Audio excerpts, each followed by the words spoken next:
10वां पाठ। एक दिन की बादशाहत। पृष्ठ। एक दिन की बादशाहत।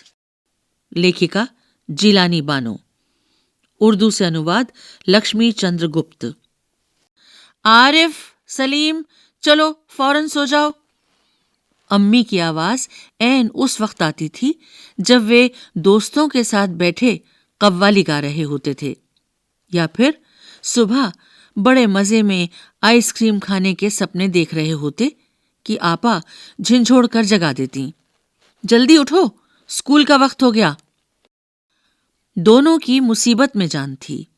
हर वक्त पाबंदी, हर वक्त तकरार। अपनी मर्जी से चूं भी न कर सकते थे। कभी आरिफ को गाने का मूड आता तो भाईजान डांटते, चुप होता है या नहीं, हर वक्त मेंढक की तरह टर्राए जाता है। बाहर जाओ तो अम्मी पूछती, बाहर क्यों गए? अंदर रहते तो दादी चिल्लाती, हाय मेरा दिमाग फटा जा रहा है शोर के मारे। अरे रजिया, जरा इन बच्चों को बाहर हाँक दे। जैसे बच्चे न हुए, मुर्गी के चूजे हो गए। दोनों घंटों बैठकर इन पाबंदियों से बच निकलने की तरकीब सोचा करते। उन दोनों से तो सारे घर को दुश्मनी हो गई थी। लिहाजा दोनों ने मिलकर एक योजना बनाई और अब्बा की खिदमत में एक दरखास्त पेश की कि एक दिन उन्हें बड़ों के सारे अधिकार दे दिए जाएं और सब बड़े छोटे बन जाएं। कोई जरूरत नहीं है उधम मचाने की, अम्मी ने अपनी आदत के अनुसार डांट पिलाई। लेकिन अब्बा जाने किस मूड में थे कि न सिर्फ मान गए बल्कि ये इकरार भी कर बैठे कि कल दोनों को हर किस्म के अधिकार मिल जाएंगे। अभी सुबह होने में कई घंटे थे कि आरिफ ने अम्मी को झंझोड़ डाला, अम्मी जल्दी उठिए, नाश्ता तैयार कीजिए। पृष्ठ।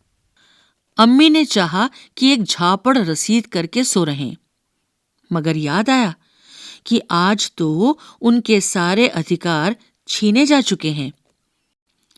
फिर दादी ने सुबह की नमाज पढ़ने के बाद दवाएं खाना और बादाम का हरीरा पीना शुरू किया तो आरिफ ने उन्हें रोका। तौबा है दादी, कितना हरीरा पिएंगी आप, पेट फट जाएगा। और दादी ने हाथ उठाया मारने के लिए। नाश्ता मेज पर आया तो आरिफ ने खानसामा से कहा, अंडे और मक्खन वगैरह हमारे सामने रखो, दलिया और दूध बिस्कुट इन सबको दे दो। आपा ने कहर भरी नजरों से उन्हें घूरा, मगर बेबस थी, क्योंकि रोज की तरह आज वह तरमाल अपने लिए नहीं रख सकती थीं। सब खाने बैठे तो सलीम ने अम्मी को टोका, अम्मी जरा अपने दांत देखिए, पान खाने से कितने गंदे हो रहे हैं। मैं तो दांत मांज चुकी हूं, अम्मी ने टालना चाहा। नहीं, चलिए उठिए। अम्मी निवाला तोड़ चुकी थी, मगर सलीम ने जबरदस्ती कंधा पकड़कर उन्हें उठा दिया। अम्मी को गुसलखाने में जाते देखकर सब हंस पड़े, जैसे रोज सलीम को जबरदस्ती भगा के हंसते थे। फिर वह अब्बा की तरफ मुड़ा, जरा अब्बा की गत देखिए, बाल बढ़े हुए, शेव नहीं की, कल कपड़े पहने थे और आज इतने मैले कर डाले। आखिर अब्बा के लिए कितने कपड़े बनाए जाएंगे? यह सुनकर अब्बा का हंसते हंसते बुरा हाल हो गया। आज ये दोनों कैसी सही नकल उतार रहे थे सबकी, मगर फिर अपने कपड़े देखकर वह सचमुच शर्मिंदा हो गए। थोड़ी देर बाद जब अब्बा अपने दोस्तों के बीच बैठे अपनी नई गजल लहक लहक कर सुना रहे थे तो आरिफ फिर चिल्लाने लगा, बस कीजिए अब्बा, फौरन ऑफिस जाइए, 10 बज गए। पृष्ठ 79। रजिया, जरा मुझे 5 रुपए तो देना।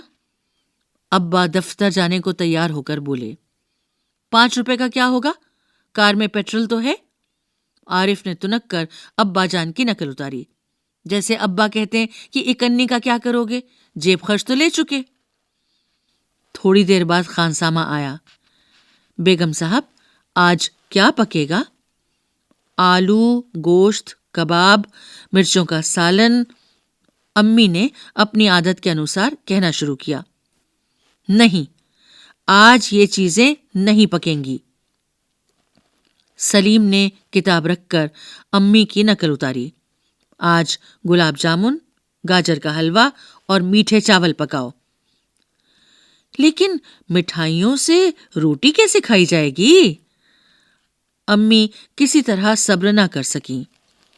जैसे हम रोज सिर्फ मिर्चों के सालन से खाते हैं, दोनों ने एक साथ कहा। दूसरी तरफ दादी किसी से तू तू मैं किए जा रही थीं। ओफो, दादी तो शोर के मारे दिमाग पिघलाए दे रही हैं। आरिफ ने दादी की तरह दोनों हाथों में सिर थाम कर कहा। इतना सुनते ही दादी ने चीखना चिल्लाना शुरू कर दिया कि आज ये लड़के मेरे पीछे पंजे झाड़ के पड़ गए हैं। मगर अब्बा के समझाने पर खून का घूंट पीकर रह गईं। कॉलेज का वक्त हो गया तो भाईजान अपनी सफेद कमीज को आरिफ सलीम से बचाते दालान में आए। अम्मी, शाम को मैं देर से आऊंगा, दोस्तों के साथ फिल्म देखने जाना है। पृष्ठ 80। खबरदार, आरिफ ने आंखें निकालकर उन्हें धमकाया। खबरदार, आरिफ ने आंखें निकालकर उन्हें धमकाया। कोई जरूरत नहीं फिल्म देखने की। इम्तिहान करीब है और हर वक्त सैर सपाटों में गुम रहते हैं आप। पहले तो भाईजान एक करारा हाथ मारने लपके, फिर कुछ सोचकर मुस्कुरा पड़े। लेकिन हुजूर आली दोस्तों के साथ खाकसार फिल्म देखने की बात पक्की कर चुके हैं, इसलिए इजाजत देने की मेहरबानी की जाए। उन्होंने हाथ जोड़कर कहा। बना करे, बस मैंने एक बार कह दिया, उसने लापरवाही से कहा और सोफे पर दराज होकर अखबार देखने लगा। उसी वक्त आपा भी अपने कमरे से निकली। एक निहायत भारी साड़ी में लचकती लटकती बड़े ठाठ से कॉलेज जा रही थीं। आप? सलीम ने बड़े गौर से आपा का मुआयना किया। इतनी भारी साड़ी क्यों पहनी? शाम तक गलत हो आएगी, इस साड़ी को बदल कर चाहिए। आज वह सफेद वॉयल की साड़ी पहनना। अच्छा, बहुत दे चुके हुक्म। आपा चिढ़ गई। हमारे कॉलेज में आज फंक्शन है। उन्होंने साड़ी की शिकनें दुरुस्त की। हुआ करे, मैं क्या कह रहा हूं, सुना नहीं? अपनी इतनी अच्छी नकल देखकर आपा शर्मिंदा हो गईं। बिल्कुल इसी तरह तो वह आरिफ और सलीम से उनकी मनपसंद कमीज उतरवाकर निहायत बेकार कपड़े पहनने का हुक्म लगाया करती हैं। दूसरी सुबह हुई। सलीम की आंख खुली तो आपा नाश्ते की मेज सजाए उन दोनों के उठने का इंतजार कर रही थीं। अम्मी खानसामा को हुक्म दे रही थीं कि हर खाने के साथ एक मीठी चीज जरूर पकाया करो। अंदर आरिफ के गाने के साथ भाईजान मेज पर तबला बजा रहे थे और अब्बा सलीम से कह रहे थे, स्कूल जाते वक्त एक चवन्नी जेब में डाल लिया करो, क्या हर्ज है। पृष्ठ 81। कहानी की बात। 1। अब्बा ने क्या सोचकर आरिफ की बात मान ली। 2। वह एक दिन बहुत अनोखा था जब बच्चों को बड़ों के अधिकार मिल गए थे। वह दिन बीत जाने के बाद इन्होंने क्या सोचा होगा। क आरिफ ने, ख अम्मा ने, ग दादी ने। तुम्हारी बात। 1। अगर तुम्हें घर में एक दिन के लिए सारे अधिकार दे दिए जाएं, तो तुम क्या क्या करोगे। 2। कहानी में ऐसे कई काम बताए गए हैं जो बड़े लोग आरिफ और सलीम से करने के लिए कहते थे। तुम्हारे विचार से उनमें से कौन कौन से काम उन्हें बिना शिकायत किए कर लेने चाहिए थे और कौन-कौन से कामों के लिए मना कर देना चाहिए था। तरकीब। दोनों घंटों बैठकर इन पाबंदियों से बच निकलने की तरकीबें सोचा करते थे। 1. तुम्हारे विचार से वे कौन-कौन सी तरकीबें सोचते होंगे? 2. कौन सी तरकीब से उनकी इच्छा पूरी हो गई थी? 3. क्या तुम उन दोनों को इस तरकीब से भी अच्छी तरकीब सुझा सकती हो? अधिकारों की बात। आज तो उनके सारे अधिकार छीने जा चुके हैं। 1. अम्मी के अधिकार किसने छीन लिए थे? 2. क्या उन्हें अम्मी के अधिकार छीनने चाहिए थे? 3. उन्होंने अम्मी के कौन-कौन से अधिकार छीने होंगे? बादशाहत। 1. बादशाहत क्या होती है? चर्चा करो। 2.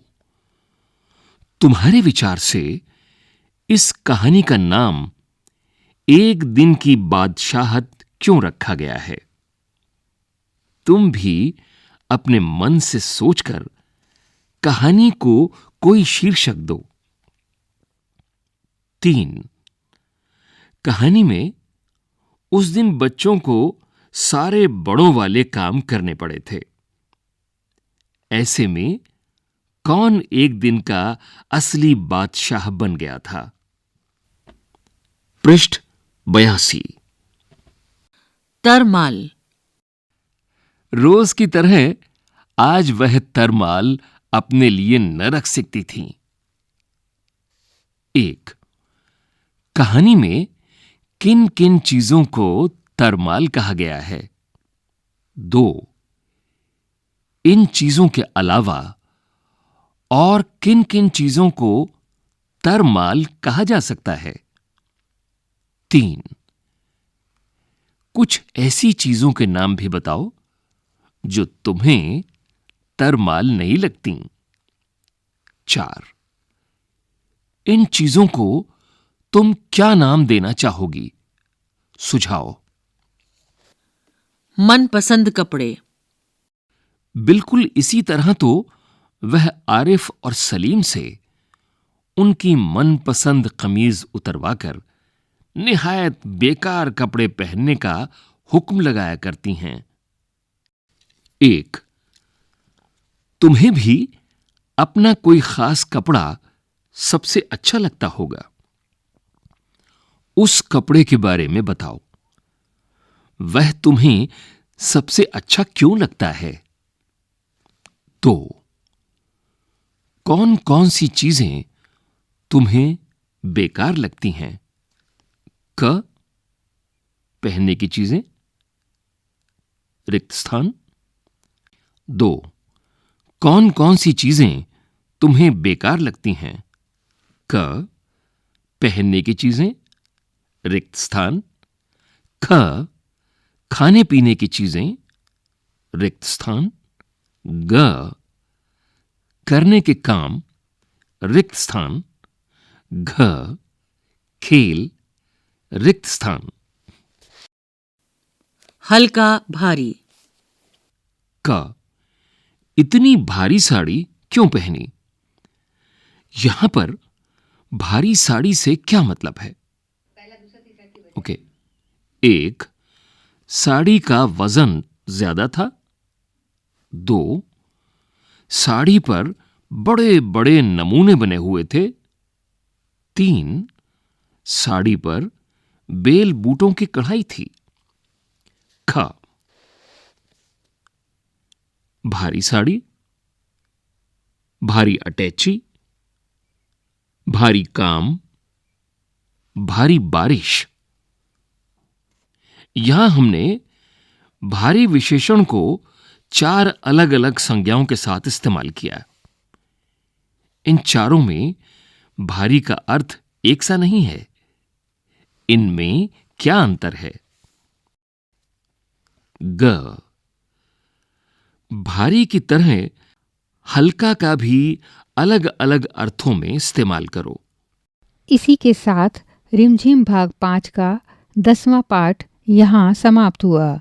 प्रस्तुति CIET NCERT नई दिल्ली, भारत।